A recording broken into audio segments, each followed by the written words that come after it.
भक्ती माता हरिद्वार मध्ये प्रगट झाली, ज्ञान आणि वैराग्य दोन्ही पुत्रांसह. सर्व लोक आश्चर्य करू लागले. कथम प्रविष्टा कथम आगतेयम, ही प्रविष्ट कशी काय झाली, कुठून आली, कशी आली, कोणालाच कळलं नाही. त्यावेळेला भक्ती मातेने सनकादिकांना प्रश्न केला, महाराज तुम्हाला बसण्याकरता असं नाही, हे गायनाचार्य मंडळी, गुणवान मंडळी यांना बसण्याकरता असं नाही, पुरुष मंडळी, माता भगिनी सर्वांकरता बसण्याकरता असं नाही, पण मी कुठे बसू, असा प्रश्न विचारला. त्यावेळेला नारद महर्षींनी सांगितलं, भक्ती माते, जे जे श्रोते कथा श्रवण करण्याकरता आलेत ना, या सर्वांच्या अंतःकरणामध्ये तुम्ही विराजमान व्हा. सनकादिकांची आज्ञा मिळाल्यावर भक्ती मैया सर्व श्रोत्यांच्या अंतःकरणामध्ये विराजमान झाली आणि सर्व श्रोते तहान भोकेची चिंता न करता अगदी निश्चिंत होऊन भगवंताची कथा श्रवण करू लागले. नारद महर्षीने प्रश्न केला, महाराज भक्तीच्या भागवताच्या श्रवणाने केवळ ज्ञान वैराग्य तरुण होतं, बस एवढाच त्याचा फायदा आहे का, माणसाचं पापही जातं. जन्माला आल्यापासून मरेपर्यंत मनुष्य कोणत्या ना कोणत्या प्रकारचं पाप करत असतो, त्याच्याकडनं कधी कधी पाप घडत असतं. मग ते पाप नष्ट करण्याकरता काही उपाय आहे का, ते पाप नष्ट होतं का भागवत श्रवणाने. सनकादिक महर्षी असल्याने सांगितलं, नारद महर्षी कोणत्या प्रकारचं पाप नष्ट होतं हा प्रश्न तुमचा व्यर्थ आहे. जगामध्ये असं पाप नाही की जे भागवत श्रवणाच्या द्वारे जात नाही. त्यावेळेला कोणकोणता प्रकारचा पापी भागवताच्या श्रवणाने मुक्त होतो, तरुण जातो, पावन होतो, याची यादी दिली सनकादिक महर्षींनी. ये मानवा पापकृतस्तु सर्वदा सदा दुराचार रता विमार्गगा क्रोधाग्निदग्धा कुटिलाश्च कामिना सप्ताह यज्ञेन कलौ पुनन्ति ते. ये मानवा पापकृतस्तु सर्वदा, जे नेहमी कायम कोणत्या ना कोणत्या प्रकारचं पाप करत असतात. कायिक पाप करतील, वाचिक पाप करतील, नाहीतर मानसिक पाप करतील, कायम पापच करत राहतात. ये मानव हा पापकृतस्तु सर्वदा सदा दुराचार रता, नेहमी वाईट आचरण करण्यामध्ये मग्न असतात. क्रोधाग्नी दग्धा, कायम राग त्यांच्या अंतःकरणामध्ये असतो, नेहमी रागावलेले असतात. कुटिलाश्च कामिनः, कपट करतात. अशा लोकांनी जरी 7 दिवस बसून कथा श्रवण केली, सप्ताह यज्ञेन कलौ पुनन्ति ते. पंचोग्र पापा, 5 प्रकारचे उग्र पाप सांगितलेले आहेत, त्याला महापाप म्हणतो. ब्रह्महत्या, सुरापानम, स्थेयम, गुरुदारागमनम. ब्रह्म जानाति इति ब्राह्मणः, ब्राह्मणाची हत्या करणं, नाहीतर ब्रह्मवेत्याची हत्या करणं, याला ब्रह्महत्या मानलं. दुसरं पाप आहे सुरापान. सुरा माहितीये तुम्हाला, तो कापायचा सुरा नाही म्हणत मी, मदिरा, दारू पिणं 2 नंबरचं महापाप आहे. तिसरं पाप आहे चोरी करणं, आणि चौथं पाप आहे ज्या गुरुजींनी आपल्याला शिकवलं त्या गुरुजींच्या पत्नीकडे वाईट दृष्टीने पाहणं, हे 4थ्या क्रमांकाचं पाप आहे. महाराज 5 प्रकारचे असतात ना, तुम्ही 4च सांगितले. आता ऐका, हा 5वा महापापी कोण आहे. एखाद्याने ब्राह्मणाची हत्या केली नाही, पण ज्याने हत्या केली त्याच्या संगतीमध्ये जातो. एखादा दारू पित नाही, पण पिणाऱ्याच्या संगतीमध्ये राहतो. एखादा चोरी करत नाही, चोरी करणाऱ्याच्या संगतीमध्ये राहतो, तो 5वा महापापी. अशा 5 प्रकारचे महापापी सुद्धा भागवताच्या श्रवणाने पुण्य पावन होतात. असा या भागवत श्रवणाचा महिमा आहे. नारदजी यातच एवढं काय, एखादा मनुष्य जन्मापासून मरेपर्यंत सारखं पापच पाप करत असेल, पाप शिवाय दुसरं त्याने काहीच कर्म केलं नसेल, क्लास 1चा पापी, जसे क्लास 1चे ऑफिसर असतात ना, तसं क्लास 1चा पापी, ज्याने पापाशिवाय दुसरं काहीच केलं नाही, त्याने जरी भागवत कथा श्रवण केली तर तोही मुक्त होतो. जिवंत असेपर्यंत त्याला कथा श्रवण करता आली नाही. मेल्यावर पेशाची योनीला गेला आणि पेशाची योनीला जाऊन त्याने कथा श्रवण केली, तर तो सुद्धा भागवत कथेच्या श्रवणाने मुक्त होतो. नारद महर्षी म्हटले, वा वा वा महाराज, काय महिमा सांगितला तुम्ही. पापच पाप केलं, मेला, पेशाची योनीला गेला आणि पेशाची योनीला जाऊन त्याने कथा ऐकली तर तोही मुक्त होतो. याला पुरावा आहे का? इतिहास आहे का? त्यावेळेस सनकादिक महर्षी म्हणतात, महाराज मी तुम्हाला एक पवित्र आणि पुरातन असा परम पावन इतिहास सांगतो. अत्र ते कीर्तयिष्याम इतिहासं पुरातनं यस्या श्रवण मात्रेण हतिष्ठितं समाश्रये. तो इतिहास एवढा परम पावन आहे की त्या इतिहासाचं नुसतं श्रवण केलं, पाप हानी प्रजायते, आपल्याकडून जेवढं काही पाप केलं असेल त्या पापाची हानी होते, म्हणजेच नष्ट होऊन जातं. कर्नाटक राज्यामध्ये तुंगभद्रा नावाची एक नदी आहे. त्या नदीच्या तीरावर उत्तम नगर नावाचं एक गाव आहे. त्या गावामध्ये एक सच्छील ब्राह्मण राहतो. त्या ब्राह्मणाचं नाव आहे पंडित आत्मदेव शर्मा. एवढा ज्ञानी आहे की द्वितीय भास्कराप्रमाणे प्रकांड विद्वान आहे, सात्विक अंतकरणाचा आहे आणि पौरोहित्य करून आपली उपजीविका भागवतोय. त्या पंडित आत्मदेव शर्माचा जेवढा सुंदर स्वभाव आहे, ठीक त्याच्या विरुद्ध लोक म्हणतात ना, विरुद्ध स्वभाव असला म्हणजे काय, 36 चाकडा म्हणतात ना, पण यांचा 36चा नव्हता, यांचा 72चा होता. 36 जुनं एवढं त्यांचा विरुद्ध स्वभाव होता. कशी होती ती त्यांची पत्नी? आत्मदेवाची पत्नी होती, तिचं नाव होतं धुंधुली. स्वभावाने कशी होती? लोक वार्ता रता क्रूरा प्रायशो बहुजल्पिका शूराच गृह कृत्येषु कृपणा कलह प्रिया. लोक वार्ता रता, कायम इकडची बातमी तिकडे द्यायची, तिकडची बातमी इकडे द्यायची. गावामध्ये काही विशिष्ट महिला अशा असतात, तुम्हाला जर एखादी बातमी संपूर्ण गावामध्ये पसरवायची असेल, फक्त त्या विशिष्ट महिलेला सांगायची, वर्तमानपत्रात छापायची गरज नाही, टीव्हीला ऍड द्यायची गरज नाही. लोक वार्ता रता, क्रूरा, अत्यंत क्रूर स्वभावाची होती धुंधुली. प्रायशो बहुजल्पिका, म्हणजे खूप बडबड करणारी होती. तिने सुरू केलं म्हणजे सांगावं लागायचं, आता तू बंद करण्याचं काय घेशील. शूराचं गृह कृत्येषु, पण स्वतःचं घर काम करण्यामध्ये मात्र ती शूर होती. एवढा मोठा त्यांचा परिवार होता, एवढं मोठं घर होतं, पण नोकर न ठेवता मोठ्या घराचं सर्व कामकाज ती स्वतः एकटी करायची. शूराचा गृह कृत्येषु कृपणा, पण स्वभावाने मात्र अत्यंत कंजूस होती. श्रीमंत होती पण कंजूस होती. काही काही श्रीमंत माणसं खूप कंजूस असतात, खूप कंजूस असतात. थोडस उलट सांगू का, ते कंजूस असतात म्हणूनच श्रीमंत असतात. तसे ती कंजूस होती. दारापुढे जर एखादा भिकारी आला ना, भिकाऱ्याला भाकर चपाती वाढत नव्हती, पण शिव्या मात्र दिल्याशिवाय राहत नव्हती. कृपणा, कलह प्रिया. कलह प्रिया म्हणजे काय? भांडण तर एवढं आवडत होतं, जोपर्यंत शेजारने सोबत भांडत होत नाही तोपर्यंत खाल्लेलं पचन होत नव्हतं तिला. अशी विपरीत स्वभावाची ती धुंधुली. पण अशा विपरीत स्वभावाच्या पत्नी बरोबरही आत्मदेव आपला संसारी जीवनाचा गाडा ओढत होते. पण एक खेद होता, पुत्र हिनस्य मे राज्यम सर्वम दुःखाय कल्पते. पुत्र प्राप्ती, संतान नव्हती. खूप वाईट वाटायचं, पुत्र प्राप्ती नाही, पुत्र प्राप्ती नाही.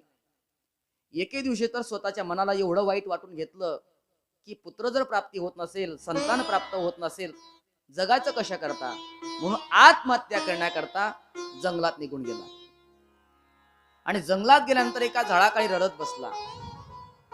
एका रस्त्याने साधू जात होते. साधूला वाटतं जंगलात एका झाडाखाली मनुष्य रडतोय, ब्राह्मण दिसतोय, निश्चित देवाच्या प्राप्ती करता रडत असेल, देव मला दर्शन का देत नाही म्हणून रडत असेल, आपण जावं आणि काहीतरी मार्गदर्शन करावं. म्हणून मार्गदर्शन करण्याकरता आला. कथम रोदिषि विप्रत्वं का ते चिंता बलीयसी वदत्वं सत्वरं मह्यं स्वस्य दुःखस्य कारणम्. हे विप्र, कथम रोदेसी, का रडतोस तू? तुझ्या दुःखाचं कारण काय? एवढी मोठी काय चिंता तुला निर्माण झाली आहे म्हणून तू इथं जंगलामध्ये झाडाखाली राहून तू रडू लागलायस. एक साधू जंगलामध्ये आपल्या सहानुभूती दाखवतोय.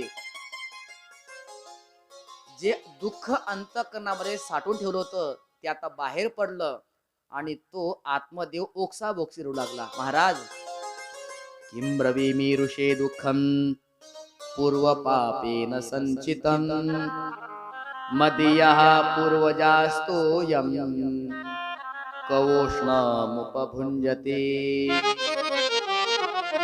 महाराज, मी माझं दुःख काय सांगू आपल्याला? माझ्या गोठ्यामध्ये मी एक गाय पाळलेली आहे. अनेक वर्षापासून ती माझ्या गोठ्यामध्ये राहते, पण एकदा सुद्धा ती व्याली नाही. एवढंच काय, माझ्या दारासमोर एक झाड आहे. ते झाड आजपर्यंत त्याला एकही फूल लागलं नाही, एकही फळ लागलं नाही. केवढं माझं दुर्भाग्य आहे. जेव्हा मी माझ्या पितरांना पाणी देतो तेव्हा माझे पितर रडत असतात. का? कारण त्यांना आता माझ्यानंतर पाणी पाजणारा, पाणी देणारा कोणी नाही म्हणून. महाराज, घरामध्ये सर्व काही आहे, ऐश्वर्य आहे, संपत्ती आहे, सर्व काही आहे, परंतु संपत्ती सांभाळणारा कुलदीपक नाहीये. साधू म्हटले, आपल्याला वाटलं होतं हा देवा करता रडत असेल, हा तर अज्ञानी आहे, हा पुत्रा करता रडतोय, पण आता आपण आलोय ना, तर आलोय तर याला उपदेश करूनच जायचं. त्या साधूने उपदेश द्यायला सुरुवात केली. मुंचा ज्ञानम प्रजारूपम बलिष्ठा कर्मणो गतिः विवेकम तु समासाद्य त्यज संसार वासना. ते साधू महाराज आत्मदेवाला उपदेश करतायत. मुंच अज्ञानम, तुझं ज्ञान सोडून, अज्ञान सोडून ते. अरे, कोणाच्या मुलाने सुख दिलंय आतापर्यंत म्हणून तुझे मुलं तुला सुख देतील? आहे कोणाला अनुभव? आपले मुलं फार चांगले आहेत आणि ते खूप आनंदी ठेवतायत आपल्याला, असं एकही मनुष्य जगामध्ये तुम्हाला सापडणार नाही. तो साधू म्हणतोय, अरे आत्मदेवा, इतिहासामध्ये एक अंग नावाचा राजा झाला. अंग नावाचा हा एवढा धर्मात्मा होता, पण कोटी संतान नव्हतं, तर यज्ञ केला. यज्ञ केल्यानंतर मुलगा झाला, पण निघाला नास्तिक. एवढा नास्तिक निघाला की शेवटी वडिलांनाच घरदार सोडून जंगलात पळून जावं लागलं. मग अशा मुलाचा बाप होण्यापेक्षा मुलगा न झालेला चांगला की नाही? सगर नावाच्या राजाला 60,000 पुत्र होते. कोणत्या मुलाने सुख दिलं त्यांना? म्हणून मुलाच्या आणि मुलीच्या प्राप्तीच्या भानगडीमध्ये पडू नको. संन्याशी सुख सर्वदा, परमशांती आहे, असं प्रवचन दिल्यानंतर आत्मदेव म्हणतात, महाराज असं प्रवचन काही देऊ नका तुम्ही. असं प्रवचन मला पण देता येतं. मी पण आळंदीला गेलोय, तिथं वारकरी शिक्षण संस्थेमध्ये 4 वर्ष अभ्यास केलाय. मला सुद्धा तुमच्यापेक्षा उत्कृष्ट प्रकारे प्रवचन देता येतं. तुम्हाला काय माहिती साधू लोकांना, बैरागी लोकांना तुम्हाला काय माहिती? पुत्र प्राप्तीचा आनंद तुम्हाला काय माहिती? घरामध्ये लहान लहान मुलं जन्माला येतात, ते गोड गोड पापा पापा बोलतात. असं वाटतं त्यांचे शब्द ऐकून जसं एखाद्याने कानामध्ये अमृत ओतलं की काय. तुम्हाला काय फक्त लोकांना माहितीये? साधू म्हटले, अरे पुत्राच्या प्राप्ती करता रडतोयस अज्ञानी? तुझ्या कपाळावरची रेषा वाचलीये मी. काय म्हणास? माझ्या कपाळावर काय लिहिलंय? तुझ्या कपाळावर स्पष्ट लिहिलंय, सप्त जन्मावधी तव पुत्रो नैवच नैवच. अरे तू या जन्मामध्ये पुत्र प्राप्त होत नाही म्हणून तू रडतोयस, पण इथून पुढच्या 7 जन्मात तुला पुत्र प्राप्तीचा योग नाही. आत्मदेवाला एवढं वाईट वाटलं, एवढं वाईट वाटलं, त्याने आपलं मस्तक असं दन्न दिसी खाली आपटलं. ए ब्राह्मण, मरशील बाबा मरशील. महाराज, मी मरण्याकरता आलो होतो, पण माझं दुःख कमी करण्याच्या जागेवर तुम्ही 7 पटीने माझं दुःख वाढवलं. या जन्मामध्ये मूल होत नाही म्हणून मी मरत होतो, रडत होतो, पण तुम्ही माझं दुःख 7 जन्माचं सांगितलं. 7 जन्माचं 7 पटीने दुःख माझं वाढवलंय. आता एक तर पुत्र द्या, नाहीतर दुसऱ्यांदा माझं मस्तक एवढ्या जोरात मी आदळेल. मी तर मरणार, पण मी ब्राह्मण आहे, तुम्हाला ब्रह्महत्या लागेल. साधू महाराज थरथरा कापू लागले. लेना एक ना देना दो, हम अपने रस्ते से जा रहे थे, ब्रह्महत्या क्यों मोल लेली हमने. हा म्हणतोय ब्रह्महत्या लागेल. घेण्यात नाही देण्यात नाही, ब्रह्महत्या कसं काय. नाही म्हटले महाराज, तुम्ही माझं दुःख वाढवलंय, त्यामुळे मी मरणार आणि माझ्या मरणाला कारणीभूत तुम्ही असणार. अरे बाबा, तुझ्या नशिबात, तुझ्या प्रारब्धात जर पुत्र योग नाहीये, संतती योग नाहीये, तर मी कुठून देणार. म्हटले महाराज, साधूचं वचनावर एवढा माझा विश्वास आहे की साधूने जर वचन दिलं तर ब्रह्मदेवाला सुद्धा त्याचा विचार करावा लागतो. साधूला वाटलं हा आत्मदेव आपल्याला सोडणार नाही. देवाची विनंती केली, प्रभू आता तुम्हीच माझी लाज रक्षण करा. झोळीतलं एक फळ घेतलं आणि ते आत्मदेवाच्या हातामध्ये दिलं. बघ, हे फळ घे, तुझ्या पत्नीला खाऊ घाल. देवाने जर कृपा केली तर कालांतराने सुंदर असं बाळ जन्माला येईल, मी निश्चित सांगतो. ते फळ हातात घेतल्याबरोबर आत्मदेवाला आनंद वाटू लागला आणि तो आनंदाने उड्या मारू लागला. वा वा वा महाराज, साधू संत खूप दयाळू असतात, कृपाळू असतात. साधू संत माय बाप जे का दयेचे सागर असतात म्हटले ते. बरं, आता काही नियम म्हणजे नियम विशिष्ट नाही आहेत, पण तुझ्या पत्नीला विशिष्ट नियम असा सांगायचा की सकाळी उठल्याबरोबर सकाळी 3 तास आणि संध्याकाळी 3 तास टीव्ही समोर बसायचं आणि जेवढ्या मालिका आहेत सर्व पाठ करून टाकायच्या. असा मुलगा जन्माला येईल की त्याला डान्स शिकवायची गरज राहणार नाही, त्याला विचित्रपणा कसा करावा शिकवायची गरज राहणार नाही, त्याला लुबाडावं कसं शिकवायची गरज राहणार नाही, कपट कसं करावं शिकवायची गरज राहणार नाही. असे नियम सांगितले असतील का. भागवत वाचायला सांग, रामायण वाचायला सांग, एक भुक्त राहायला सांग, कोणाची चाळी चुगली करायची नाही, देवाचं नामचिंतन करायचं. कालांतराने असा मुलगा जन्माला येईल, तेन पुत्रो भविष्यती अति निर्मला, अति निर्मल अंतकरणाचा पुत्र जन्माला येईल. साधूने आशीर्वाद दिला, निघून गेले. आत्मदेव घरी आला. ए धुंदुली, अगं ऐकते का, मी काय आणलं बघ. काय आणलं महाराज. अगं बघ, मी फळ आणलं, फळ घ्या. फळ आणलं तुम्ही, असं ओरडत होती जसं काय नवरत्नाचा हार आणला तुम्ही माझ्या करता. आणलं काय, फक्त फळ आणलं. अगं धुंदुली, हे साधारण फळ नाहीये. हे फळ जर तू खाल्लं तर तू आई होशील, मी बाबा होणार. तिच्या मनामध्ये शंकेचं वादळ निर्माण झालं. कुठून आणलं फळ, कोणी दिलं असेल, काही जादूटोणाचं केलं नसेल ना. म्हणे महाराज, हे फळ मी आता खात नाही, माझं स्नान झालं का देवपूजा करते मग हे फळ खाते. पण नक्की खा बर का. हो नक्की खाणार. पत्नीकडे फळ दिलं आणि गप्पा मारण्याकरता मित्राकडे गेला. मित्रा, आता 9 महिने 9 दिवसानंतर आमच्या घरामध्ये सुद्धा बाळाच्या रडण्याचा आवाज येणार. मित्राला सांगू लागला. इकडे इथं स्नान झालं, देवपूजा झाली, हातात फळ घेतलं आणि विचार करू लागली, खाऊ की नको खाऊ, खाऊ की नको खाऊ. विचार करतच होती, तेवढ्यात शेजारची महिला आली. अगं धुंदुली, काय करतेस तू. अथ पासून इतीपर्यंत सर्व इतिहास सांगून टाकला. ती शेजारची मला सात्विक अंतकरणाची होती. वा वा वा धुंदुली, अगं फार पावन तुझं जीवन होईल, अत्यंत सात्विक पुत्र तुला जन्माला येईल, साधूच्या आशीर्वादाचं फळ आहे, पटकन खाऊन घे. धुंदुली मते म्हणे खाणारच आहे, पण मला एक शंका आहे. काय. मी जर हे फळ खाल्लं तर मी गरोदर होईल. म्हणे हो. आणि गरोदर झाली तर मला धावता येणार नाही ना. म्हणजे बरोबर आहे, गरोदर स्त्रीला धावता येत नाही, तुला कुठे धावायचंय, तुला का त्या ऑलिम्पिक मध्ये भाग घ्यायचा आहे, धावण्याच्या स्पर्धेमध्ये भाग घ्यायचा तुला. म्हणे नाही, पण जर भूकंप झाला तर. अगं नाही होणार भूकंप. मग आमच्या घराला कोणी आग लावली तर? अगं कोणी आग लावत नाही, घे खाऊन घे. पण का ग, मी जर हे फळ खाल्लं पोटामध्ये बाळ येईल, माझं जेवण कमी होणार का? माझं जेवण कमी होईल, परिणाम मी अशक्त होईल. आणि आज मी एकटी सर्व घरकाम करते, मग ते घरकाम कोण करेल? फल भक्षेन गर्भस्यात गर्भेन उदर वृद्धितः स्वल्प भक्षम ततो शक्तीर गृहकार्यम कथम भवेत. माझं घरकाम कसं काय होईल? शेजारची महिला म्हटली, धुंदुली एवढी काही गोष्ट नाही, ती तुझी ननंद नाही का, ती जेव्हा तुझ्या बाळाला पाण्याकरता येईल तुला साडी घ्यावी लागणार नाही का? मग तिला 4 महिने अगोदर बोलून घे, तिच्याकडून चांगलं काम करून घे आणि मग एखादी साडी घेऊन दे तिला. ती धुंदुली म्हटले, नाही ग बाई, तुला माहिती नाही माझ्या ननंदचा स्वभाव कसा विचित्र आहे. माझी ननंद म्हणजे महा चोट्टी आहे. 4 महिने जर ती इथं आली राहण्याकरता तर अख्खं घर साफ करून घेऊन जाईल. त्यापेक्षा मी नोकर ठेवणार. मग ठीक आहे, नोकर ठेव, परंतु लवकर फळ खाल्ला. पुन्हा तिने शंका निर्माण केली. कागताई, मी भागवतामध्ये असं ऐकलंय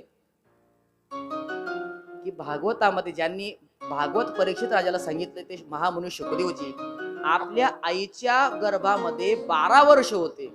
खरं आहे का?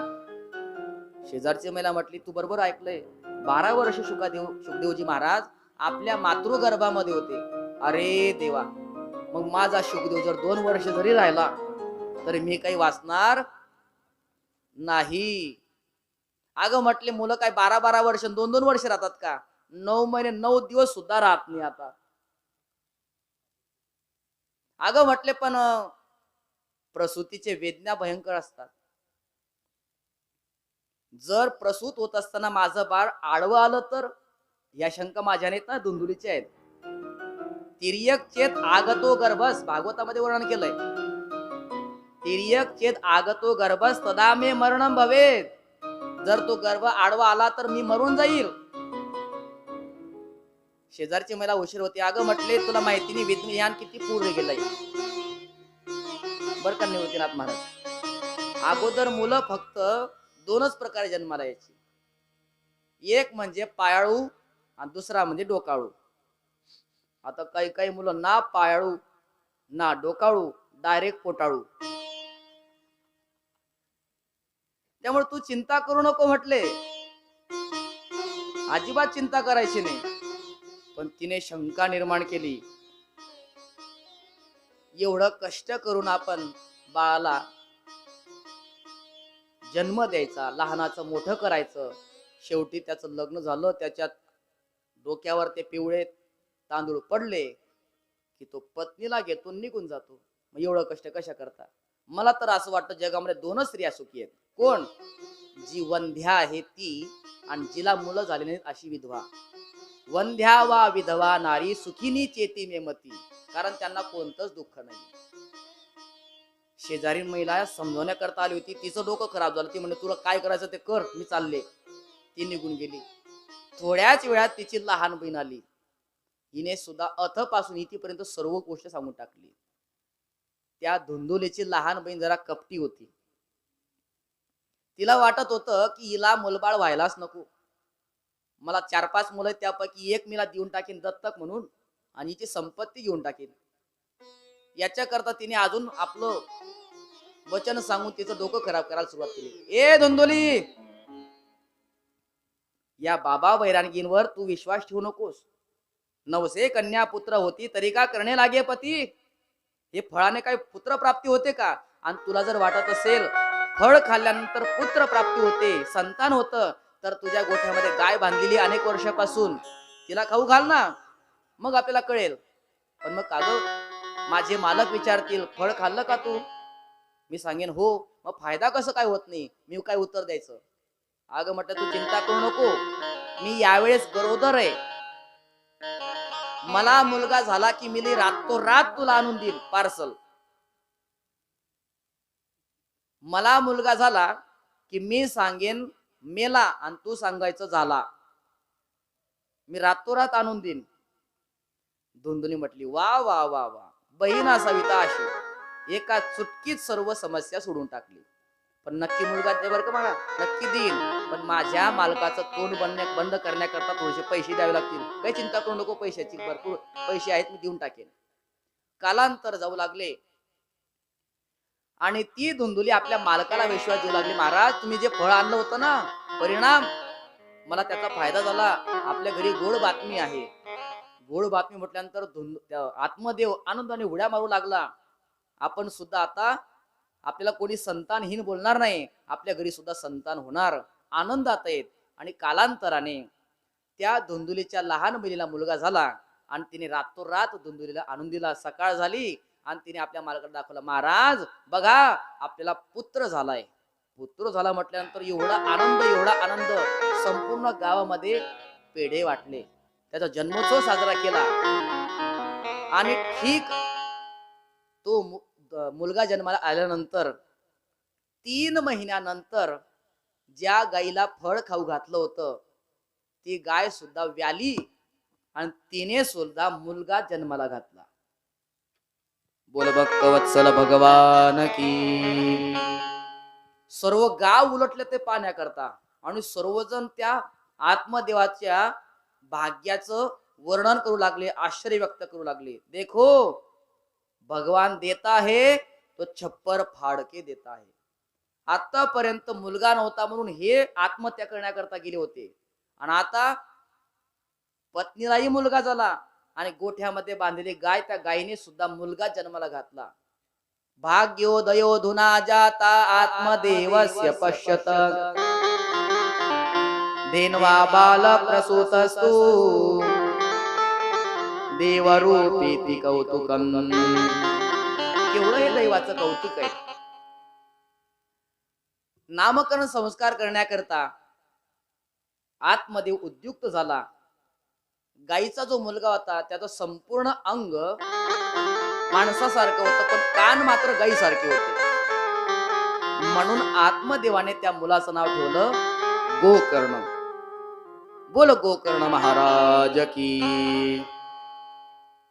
आता आपल्या मुलाचं नाव काय ठेवायचं असं तो आत्मदेव विचार करत होता. तेवढ्यात ती त्याची पत्नी पुढे आली. अहो 9 महिने 9 दिवस ओझ मी वागवलंय आणि नाव तुम्ही ठेवणार नाही, नाव मीच ठेवणार. म्हणजे ठीक आहे तू ठेव. म्हणे माझं नाव धुंदुली, माझ्या मुलाचं नाव धुंदुकारी. नाव ठेवलं. ते मुलं दोघही मुलं लहानाचे मोठे झाले. कियत कालेन तौ जातौ तरुणौ तरुणया बुभौ गोकर्णः पंडितो ज्ञानी धुंदुकारी महाखलः.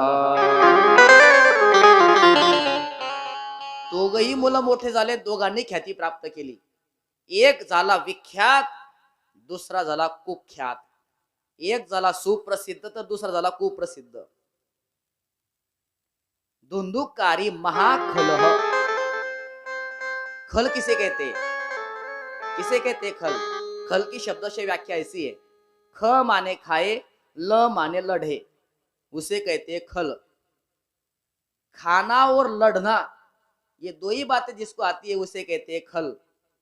किसका खाए और किससे लड़े ये इतने बेवकूफ है, जिसका खाए उसी से लड़े उसे कहते हैं खल.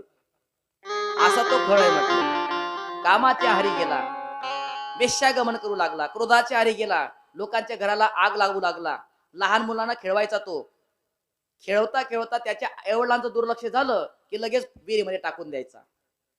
कुणाला 900 सायासाने मुलगा व्हायचे आणि हा विहिरीमध्ये टाकून मारून टाकायचा. एवढी लाज वाटू लागली आत्मदेवाला त्या धुंदुकारीची. त्याने विचार केला की अशा दुष्ट मुलाचा बाप होण्यापेक्षा मेलेला परवडलं, म्हणून पुन्हा मरण्याकरता निघाला. अगोदरही निघाला होता मरण्याकरता आणि आताही मरण्याकरता निघालाय. पण 2 घटनांमध्ये 2 गोष्टीमध्ये फरक आहे. अगोदर जंगलात चालला होता मरण्याकरता का, मला मुलगा का नाही म्हणून, आणि आताही तो जंगलात जातोय मरण्याकरता. पण याचं कारण काय, मला असा दुष्ट मुलगा का आहे म्हणून. मग तेव्हाच साधूने सांगितलं, ऐकलं असतं तर ही घाण जन्माला आली असती का, दुष्ट मुलगा जन्माला आला असता का. पण साधूचं सांगितलेलं ऐकलं नाही आणि परिणाम भोगावे लागले. गोकर्णजींना वाटलं आपले वडील अत्यंत चिंताक्रांत आहे. गोकर्णजी आपल्या वडिलांकडे आले आणि वडिलांना सांगितलं, पिताजी चिंता करू नका, हा संसार आहे ना, हा दुःख रूप आहे, दुःख बांधवडी आहे हा संसार, सुखाचा विचार नाही कोठे. या जगतामध्ये तुम्ही ज्याच्याकडे पहा तो प्रत्येक जण दुखी दिसतो. जो देखे सो दुखिया बाबा, सुखिया कोई नहीं रे. जो देखे सो दुखिया बाबा, सुखिया कोई नहीं रे. जो देखे सो दुखिया बाबा, सुखिया कोई नहीं रे. जो देखे सो दुखिया बाबा, सुखिया कोई नहीं रे. राजा दुखिया प्रजा दुखिया, राजा दुखिया प्रजा दुखिया, दुखिया है दुखिया है के कारण सुखदेव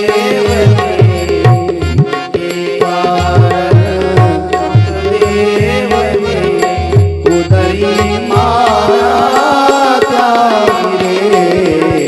जो देखे सो दुखिया बाबा, सुखिया कोई नहीं रे. सुखिया कोई नहीं रे. गोकर्णजी आपल्या वडिलांना समजून सांगतायत, न चेंद्रस्य सुखम किंचित न सुखम चक्रवर्तिना, सुखमस्ति विरक्तस्य मुनिरेकांत जीविनः. मुनिरेकांत जीविनः. इंद्राला सुख नाहीये, महेंद्राला सुख नाहीये, न सुखम चक्रवर्तीनं, चक्रवर्ती राजा असेल त्यालाही सुख नाहीये. मग सुख कशात आहे? सुखम असती विरक्त असे मुनेर एकांत जीविना.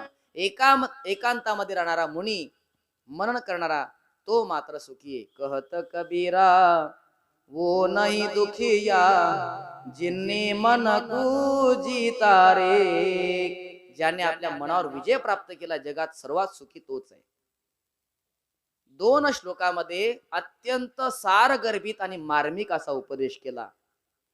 पिताजी, आतापर्यंत तुम्ही संसारावर प्रेम केलं, आता जरा भगवंतावर प्रेम करून बघा, तुम्हाला काय मिळतं ते. देहे स्थिमान सरुदिने विमतिं त्यजत्वं, जाया सुतादिषु सदा ममता विमुञ्च. पश्यानिशं जगदिदं क्षणभङ्गनिष्ठं, वैराग्य राग रसिको भवभक्तिनिष्ठः. धर्मं भजस्व सततं त्यज लोक धर्मान्, सेवस्व साधु पुरुषान् जहि काम तृष्णा. अन्यस्य दोष गुण चिंतनमाशु मुक्त्वा, सेवा कथा रसमहो नितरा पिबत्वम्. पिताजी, प्रत्येक मनुष्याला बांधणाऱ्या 2 दोऱ्या आहेत. एका दोरीचं नाव आहे अहंता आणि दुसऱ्या दोरीचं नाव आहे ममता.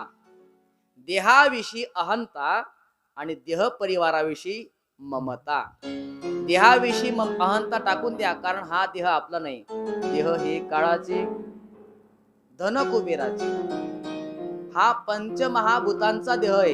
क्षिती जल पावक गगन समीरा, पंच रचित अति अधम शरीरा.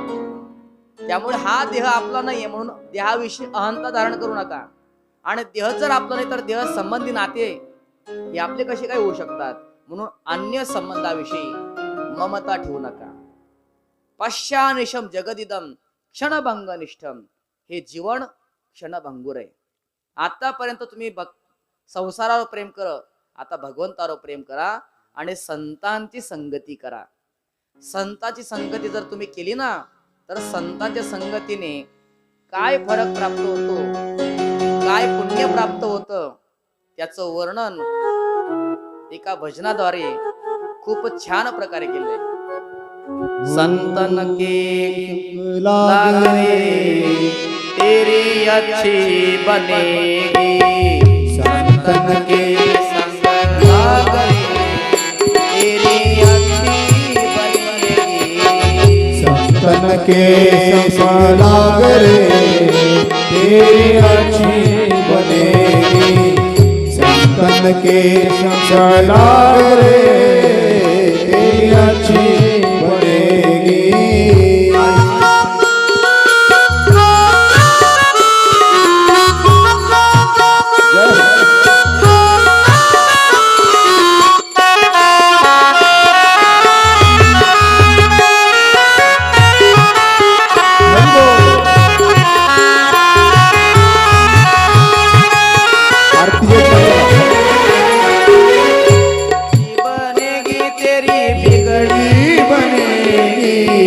अच्छी बनेगी तेरी बिगड़ी बनेगी.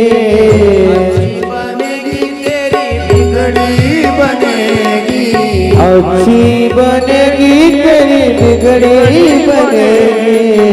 रामचरण अनुराग रे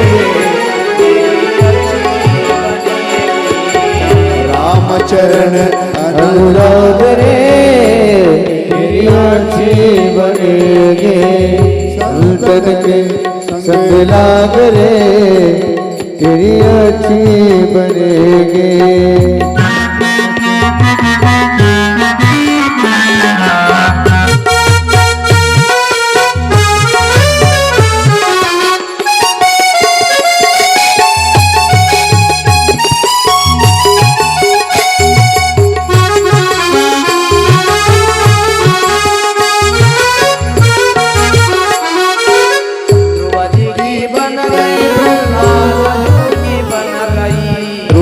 झुकी बन गई प्रहलाद जी की बन गई.